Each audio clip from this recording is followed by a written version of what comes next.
So, a warm hello to all our viewers. Today we have Marc Cox. Marc is the founder of the company Spirit and has been a pioneer in employee engagement for the past 20 years. Marc is largely passionate about inspiring people to translate their company values into more memorable customer experiences, which naturally is an offshoot of employee experience. Still more recently, Mark has been in the news for his book, The Business Case for Love, which is getting rave reviews from all over. Today, in this candid conversation, I'll be talking to Mark and trying to understand why he lays so much emphasis on love and what are the concepts that make this book so unique. So, welcome, Mark, to Amazing Workplaces, and thanks for accepting our invitation to be a part of this platform. Welcome, Mark.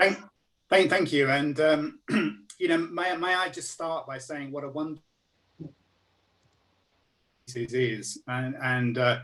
It captures a mood to very quickly. And therefore, I think there's a lot of synergy between what I believe in, obviously, in what you're trying to do, where you are with your organization. So it's a pleasure to be with you. Yeah. So, Mark, tell us something about your company, the company Spirit. It's quite an interesting name to start with. Well, the company Spirit, I founded 12 years ago, and it's really a culmination of my own personal journey in business, which started off in advertising and then was in marketing. And over the years, I became more and more interested in the core idea of company culture. And therefore, I get hired by CEOs and leadership teams to really help them get clear on what their company stands for, their values, their beliefs, and their sense of purpose. And that's what I call the company spirit. And the reason why, and thank you about the name, because for me, the word spirit is very important because it's an energy, it's a belief, it's a confidence in who we are. It's a human side to business rather than just the process and operational side. Okay, thanks, Mark. So, Mark, you have recently written a book, and it has a very interesting title, actually.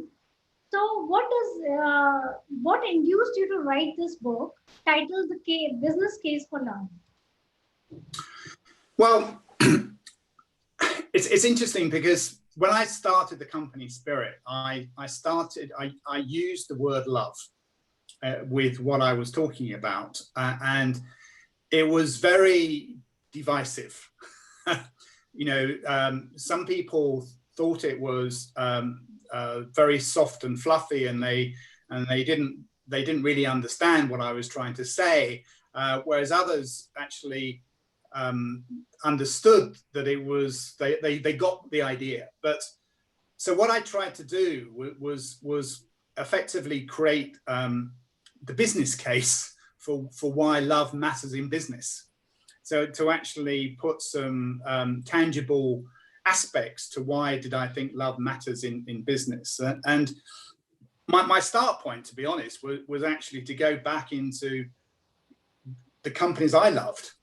What was it about them that I loved? What was the experience that made them good and memorable, and that I would become loyal to? And what I became clear to me when I look back on my own experiences is that there was an absolute link between the customer loving the company and the employees loving what they did. And actually, what became clear to me again was if employees love what they do, they tend to work harder, be more passionate, they care more about what they are doing, they believe in what they're doing, and that comes through to the customer. Okay, so how long have you been using the word love?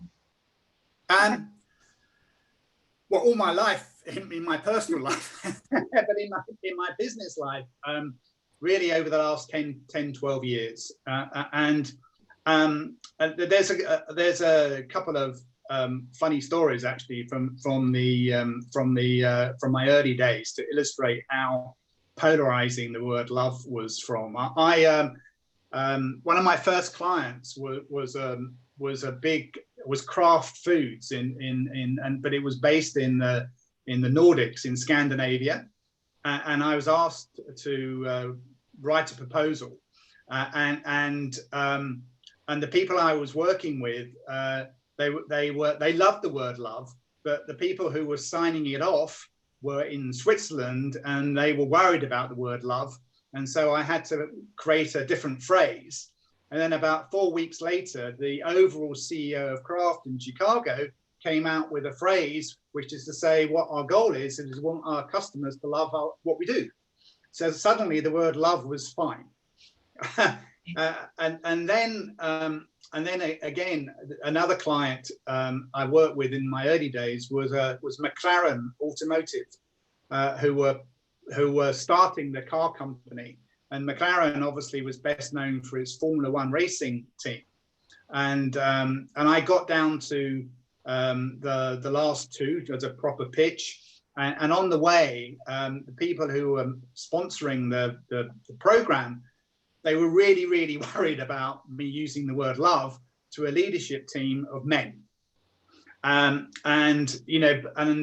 I explained the way I used it, and I explained how I was trying to do, and they said, okay, let's go. And anyway, they loved it, because actually they got what I was trying to say, which was ultimately the businesses that are succeeding today are ones where it's what I call they lead with the heart and follow with the head. They actually work really hard at three things. They work really, really hard on their people. They work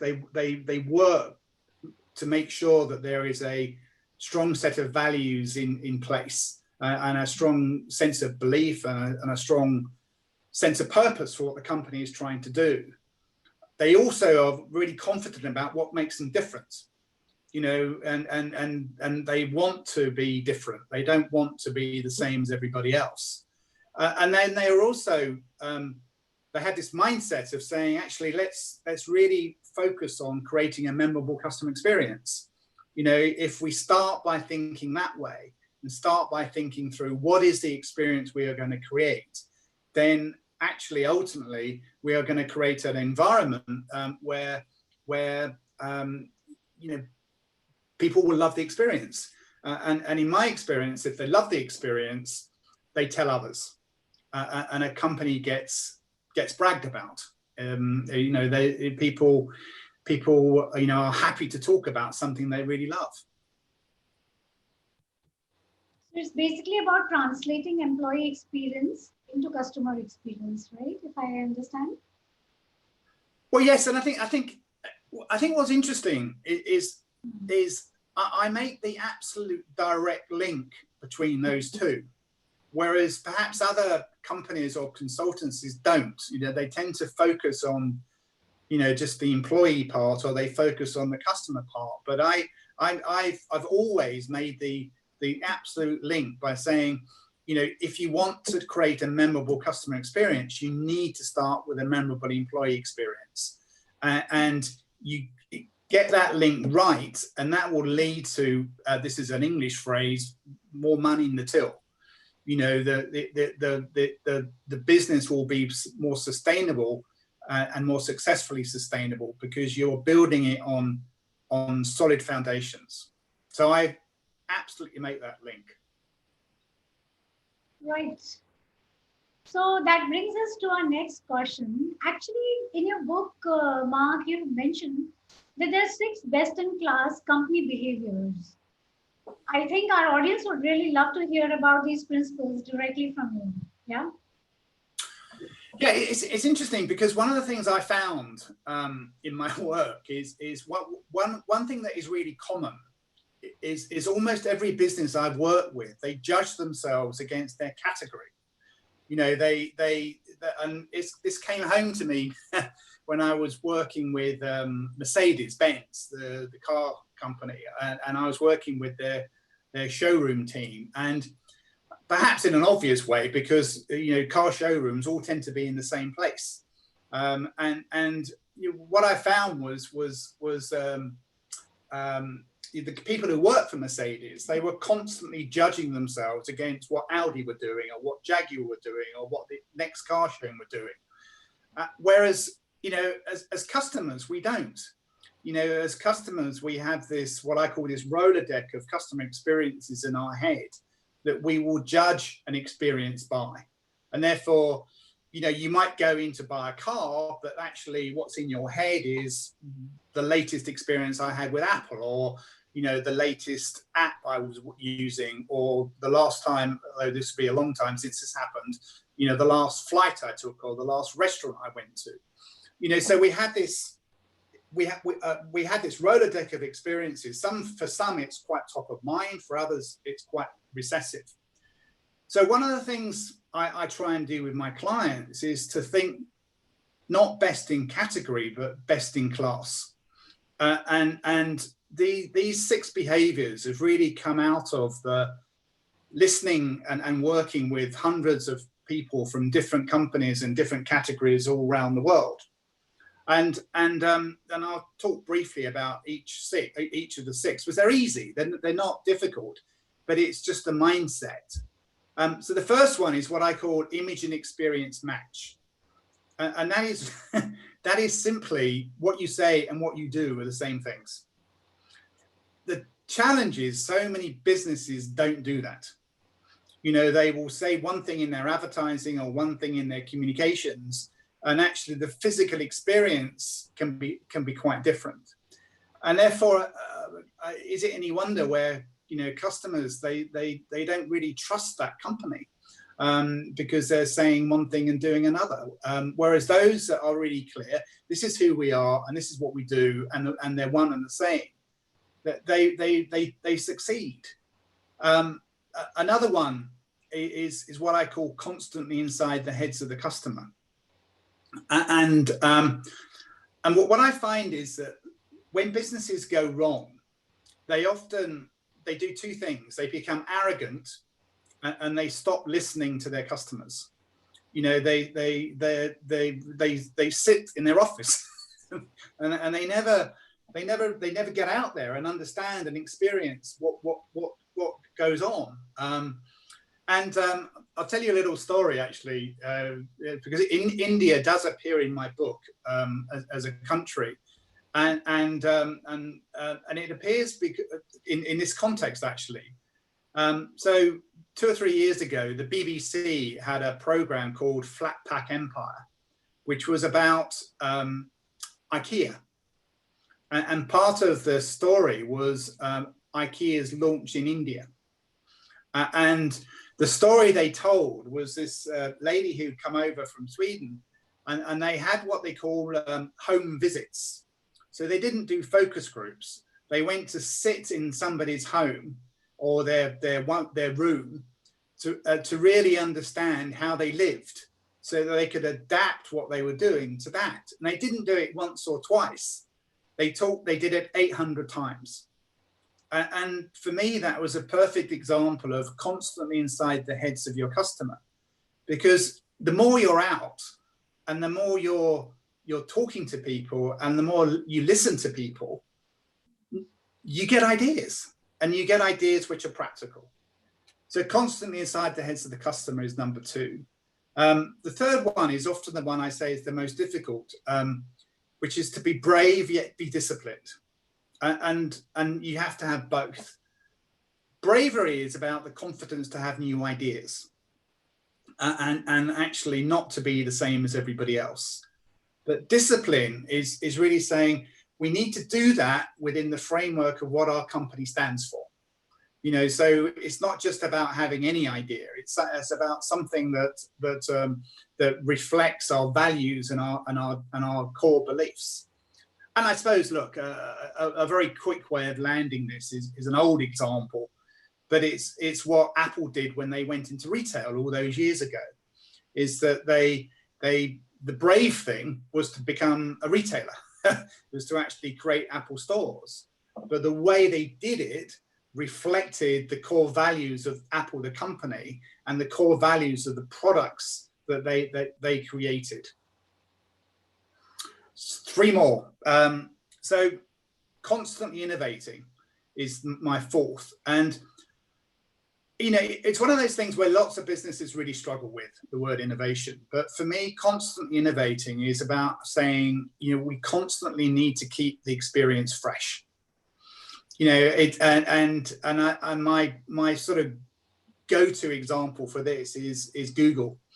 You know, they may be doing huge things, you know, the driverless car or the driverless or the huge investments in new things. But what they're also doing is keeping the core experience of product search, their core product, fresh, you know, through, you know, gradual improvements in the way it works, which are imperceptible to most of us unless we went back 10 years and looked at our screen from 10 years ago, but also through the use of the Google Doodle, you know, so it keeps that experience fresh.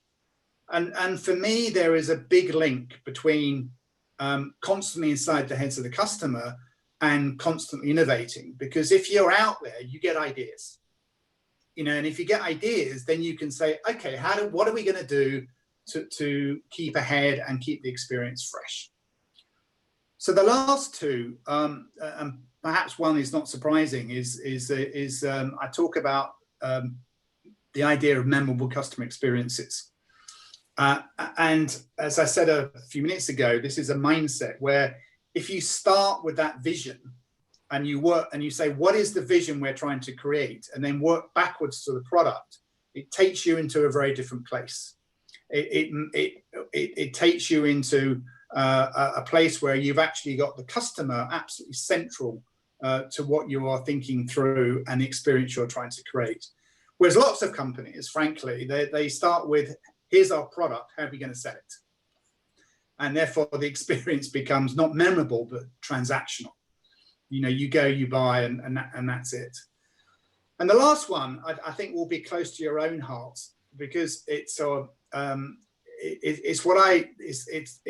really focuses on company culture, and it's what I call personal values and company values align. And I think one of the things that has really happened over the last 10, 12 years, particularly since 2008, is people are much more attuned to the culture of the company, and they are much more aware of what the company stands for. And most people, and it works vice versa, is the really best-in-class companies are not just hiring for skills, they're hiring for fit. They're hiring to do the employees actually fit what we are about? Do they share our common values? And therefore, the best is when there's an overlap. You know, when you as a person, when you work for that company, you really believe in that company because part of you is in it. Part of what you believe, you share with what the company believes, and vice versa. And this particular one came home to me when I did this work with McLaren, when I first started work with them, and they'd had an interesting situation where they were going through massive growth and they were hiring a lot of people, and they hired a lot of people from BMW, and they were very bright, motivated engineers, but they were very straight line in their thinking, whereas McLaren was a bit crazy. You know, it was much more organic in its way of working, and there was an energy that you had to believe in order to survive. And that was the problem with the people from BMW. It wasn't that they were bad people. It's just they didn't fit. You know, they didn't fit the culture. And therefore, for me, you know, the best-in-class companies, they really, really get clear on saying, you know, this is who we are, this is what our culture is, and we need to go out and find people that really really fit that. So those are the quick trip through the six. Quite interesting points actually you raised. In fact, I just had a small query over here. You mentioned in the third point about bravery of coming up with new ideas, and the fourth point is innovation. So there seems to be a very thin line between idea and innovation. So how do we distinguish those two? Well, I think it's. I mean, first you have to have the idea, and then you have to have the confidence to go and do something different, and you have to have the framework to do something different, and you have to have the belief that you have to keep evolving, and I think this is one of the problems that a lot of business gets itself into. Is it gets to a point where we think, oh well, we've cracked it. Everything seems to be going well, and they stop. They literally stop. The CEO says, that's great, we don't have to do anything, we'll just keep taking the money, and yet the real world moves on, and the pace of change, and since I've been working, the pace of technological change is so fast that if you stand still as a business, you go backwards. And yet I think a lot of people, particularly men of a certain age, they struggle with doing something different. They struggle with the quest to constantly evolve.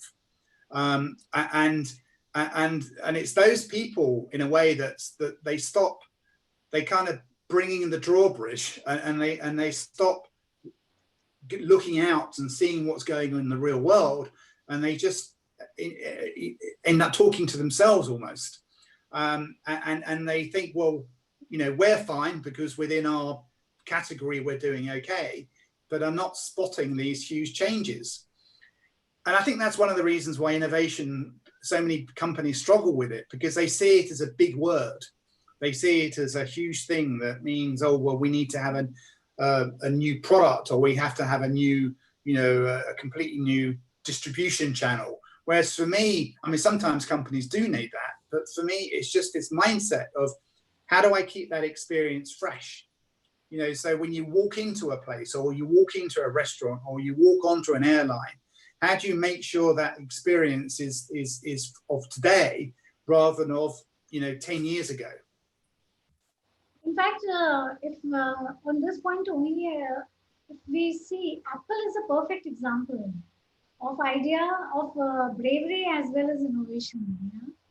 They've been innovating, and the bravery is there because the product line is changing, and still the whole idea, basic idea, the belief system is still the same.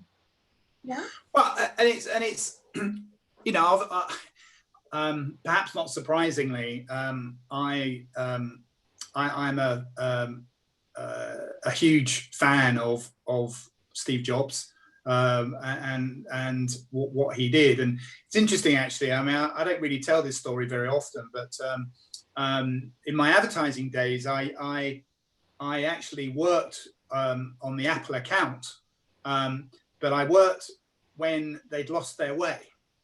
When Steve Jobs had left, and it was they'd become like any other company, and they'd lost that bravery, they'd lost that confidence to say, what, we can be different. This is what we are trying to do, and I think for me. One of the reasons why I find people like Steve Jobs so fascinating is it's I also talk about in the book leadership behaviors, and I won't go through all those now because we haven't got time, but one of the ones that really resonate for me is what I call be curious, and I come across a lot of people. I mean, my new business meetings can be very short or very long, because people either get what I do or they don't. And the people that get what I do, they are almost always curious. They are almost always open-minded. They're always looking to learn. They're always looking to read the next book or experience the next place, and I think it's one of those, and that's what Steve Jobs was. It was about learning. It was about experiencing. It was about going out there and looking at things, and to me, that's what separates out people like him from CEOs who stop being curious. They rely on the management consultancy to solve the problem, and they have struggle with empathy. They struggle with people because they're not very people orientated. Thanks, Mark. I think this is pretty interesting to know. And, this brings to another interesting point in your work, which talks about, how the boss can be loved. And I'm sure a lot of people in the managerial and leadership roles would love to hear about this. So how does this concept, work about being a loving boss, being a boss who is loved? I think I think it depends on where you start, really, and in a way, love in business is the same as love in marriage. It starts with it starts with attraction, and that then translates into something a little bit more based on everyday life. But and therefore, how can a boss be loved? For me, it starts with a mindset of saying, actually, I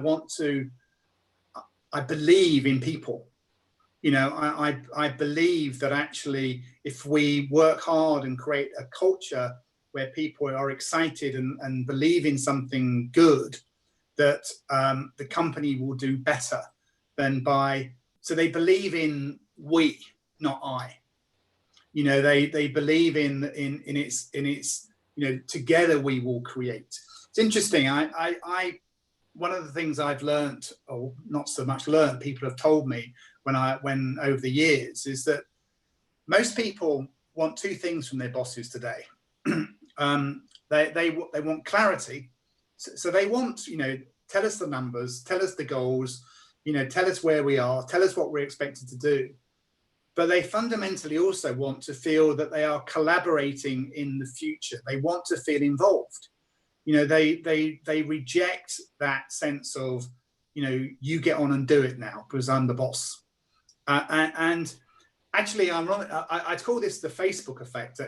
Not Facebook as in the good bit of Facebook, because the reason I call it that is people have grown up, obviously, of a particular age, where they're constantly liking, commenting, suggesting on their Facebook page or their Twitter or their Instagram, and they want that from work. They want to feel as they are involved and they are collaborating, and therefore the bosses who are loved, they get that. They get that they need to operate with a sense of heart and head.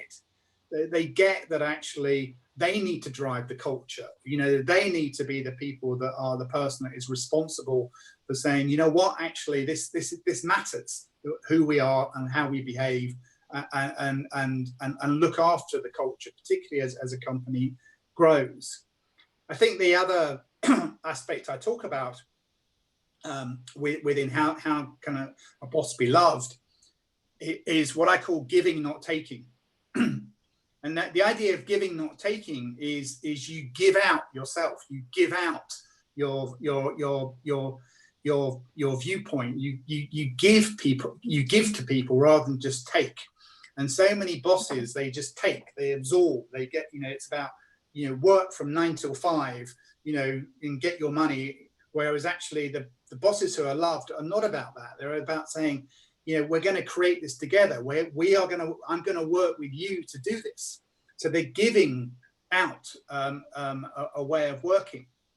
And I think another aspect, which a lot of people find challenging, but the bosses who are loved understand, is they're very self-aware.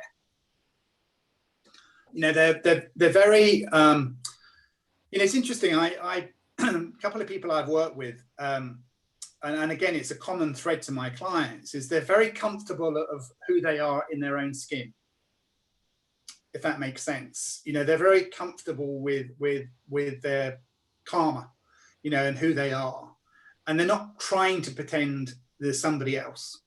And if you are like that, then you tend to be very good at saying, I am good at this, and therefore I need help in this. And therefore they are good at building a team, and because they recognise that a good business is based on team rather than for it to be sustainable. So they're very much about being self-aware, and I think the last one that's relevant for what we're talking about is I talk about communicate to engage, and tell stories. Now, we mentioned Steve Jobs. I mean, he was obviously one of the best presenters, in the world, because, he would stand up on stage. He didn't have a huge PowerPoint. He engaged the audience. And I think one of the things that I hate PowerPoint, by the way. I think it's one of the worst things you can do to engage an audience and to get people to believe in something, because what normally happens is people just read off it and people go to sleep listening to it. Whereas actually, the great bosses, they recognize they're on stage all the time. They recognize that sometimes they're on stage, literally, they're doing a big presentation, but also that they're on stage every day, and their actions and behaviors are being looked at by their employees, and they're being judged on that.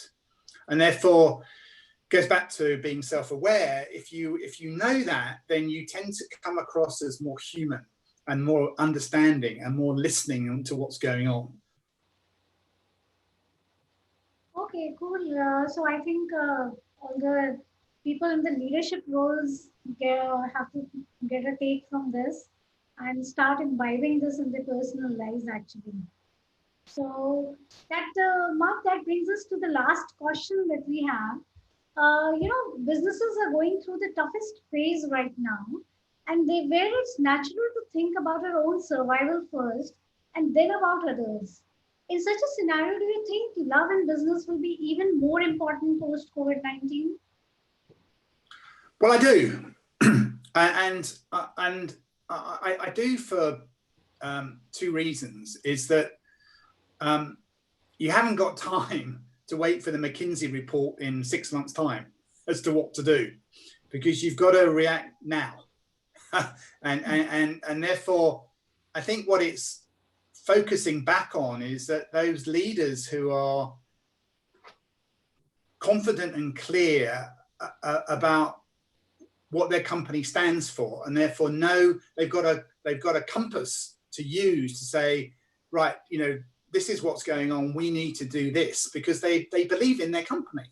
They believe in what it stands for, and therefore they're adapting in that way.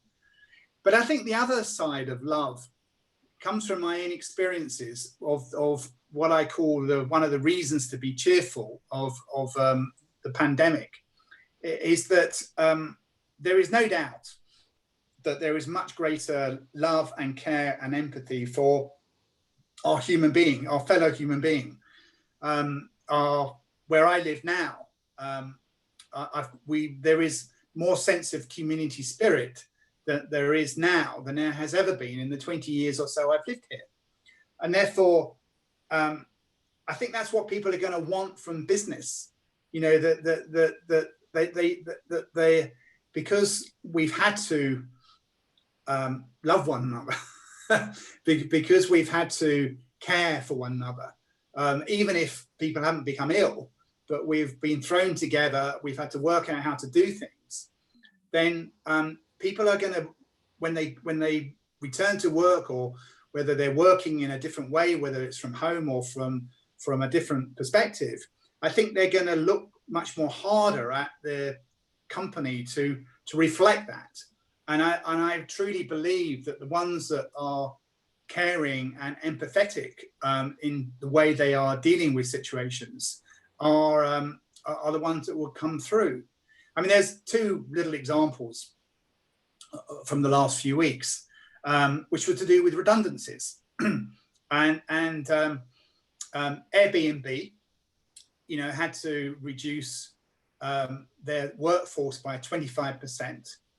And the CEO, who is the founder, Brian Chesky, I think that's how you pronounce his surname, he went out of his way to communicate in as fair and as empathetic way as possible to the whole of his employees as to what was going on and why what was going on, and particularly to those people who were leaving, to say this is nothing to do with your ability to work. It just happens we've got to refocus on what our core business is all about. You compare and contrast that with, sadly, one of the companies who I think was a fantastic company but no longer is, British Airways, who have taken the opportunity to make a quarter of the workforce redundant, but most people found out by reading about it on the news first, rather than being contacted by the company.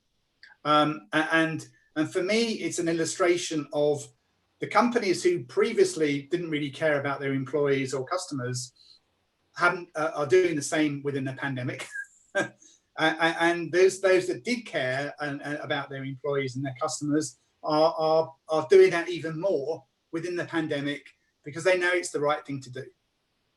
And I genuinely hope that business leaders will look at this and say, there is a right and there is a wrong way going forward.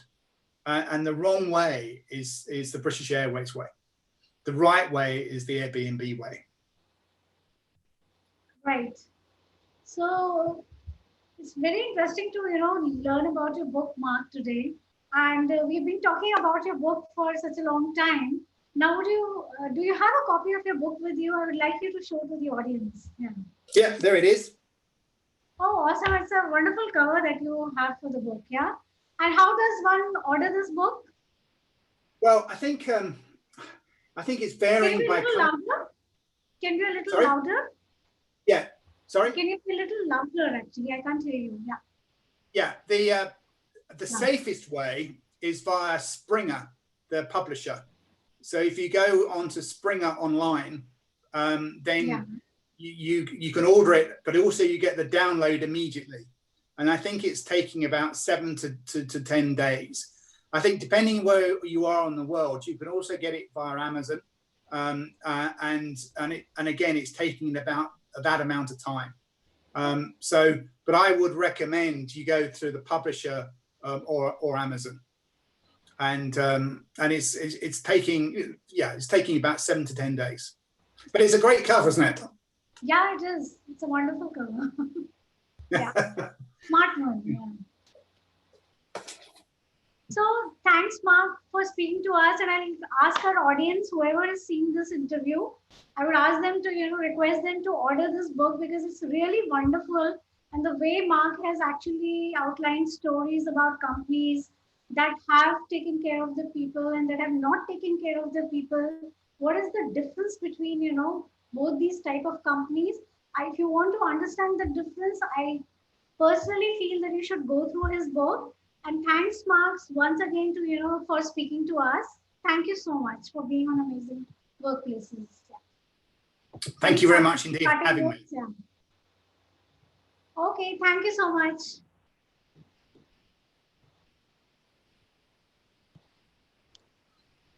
Okay.